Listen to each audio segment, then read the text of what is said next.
To all my fans from the Philippines and from all over the world, maraming salamat po. Thank you so much for loving me and for believing in me.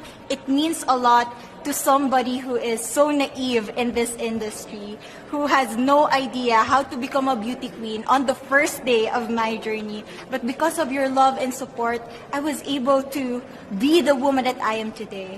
And regardless of the result, I may or I may not win the crown, but one thing is for sure, I'm gonna make you all proud.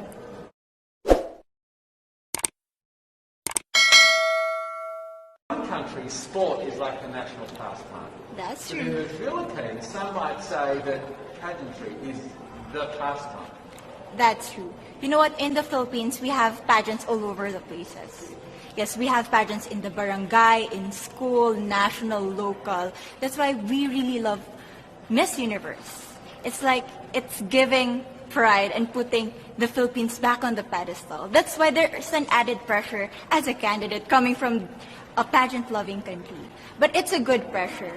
I always look up to our former Miss Universe Philippines. They really did well in the competition.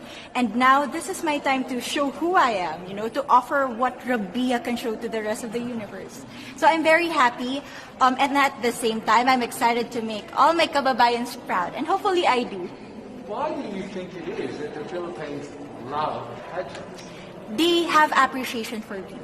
We do love pageant because we used to think that we wanted to be included in the world, I have to be honest, in the Philippines, my skin color used to be not the standard of beauty. I was obsessed whitening my skin because these are the kinds of beauty queen we see on the mainstream. But things were different now.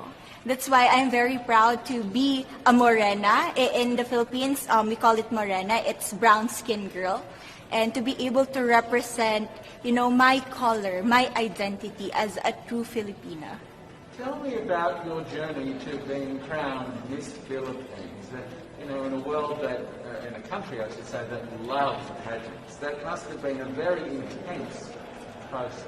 Tell me about, your journey to being Miss Philippines. Well, my journey was crazy. You know what?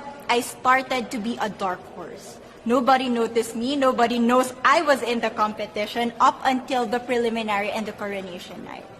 And when I won, I received different comments. Of course, there were people who didn't expect me to do well, who think that I cheated. That's why I need to redeem myself in Miss Universe. I really need to do well in this competition. And the thing is, I love pressure.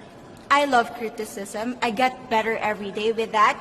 You tell me I cannot do that, I turn to you and I'm going to say that, no, I can do it for myself. Good for you. So how does it feel then to be on the global stage? How do you feel to be here in this moment, right now? It's crazy, but I'm overwhelmed with the support, not just from the Filipino community, but also from Thailand, Latin countries who do appreciate me as a candidate, as a person.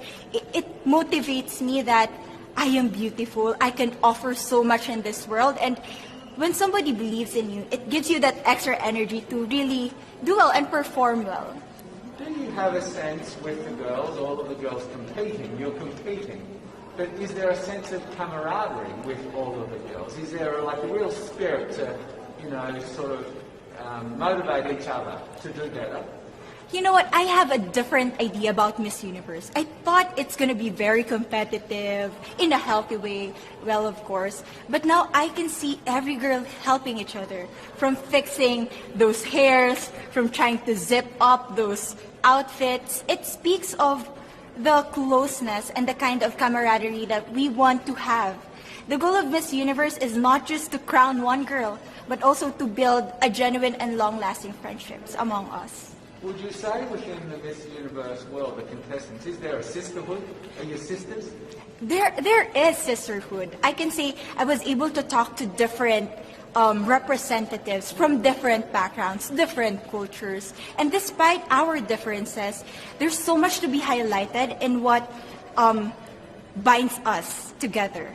And that is because we want to empower women. We want to have our advocacies. We want to speak for the things that we love. And that's a celebration of women and the beauty that we have. So coming out of this week, obviously you would love to be crowned Miss Universe. Of course. And that would be wonderful, of course, for any of you. But what else will you take out of this week? What do you think you'll feel at the end of this week, regardless of the result? How will you be a different person? It's the growth and the development that I was able to have during preparing for this dream. I will be honest, there was a moment that I lost my identity because I was put under pressure. I was in that position in which I feel like I'm not good enough. I'm not a good representative of my country, but I was able to bounce back stronger. And if I was able to do that for Miss Universe, I will be able to do that in life. That is my greatest takeaway from Miss Universe. Okay, so the Philippines have a huge amount of fans. Yes. I want you to give us a little bit of a message to the fans here and at home. But send a message. What would you say to all the fans in the Philippines?